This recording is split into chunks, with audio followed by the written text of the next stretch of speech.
Genesis 4:22. Let's go.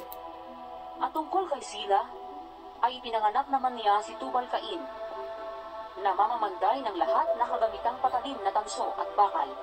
At ang kapatid na babae ni Tubal-Cain ay si Naamah. Yun, forger of all instrument of bronze and iron. Dito, litaw na litaw ang bluff ng fairy tale na to. Lumitaw pagkatapos ng panahon ng Neolitiko, ang panahon ng tanso o Bronze Age. Time period is around 3300 to 1200 BCE. It may varies on region.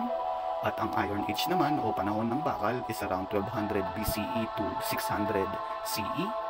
Ang pagkakaiba sa oras at pagitan ng pagtatapos ng Bronze Age at ang simula ng Iron Age ay humigit kumulang 100 taon. Ito lang sa palagay ko, hindi alam ng may akda ng lumang tipan na hindi sabay ang pagkakadiskubre sa paggawa ng tanso at bakal, kaya ganito ang sinasabi dito.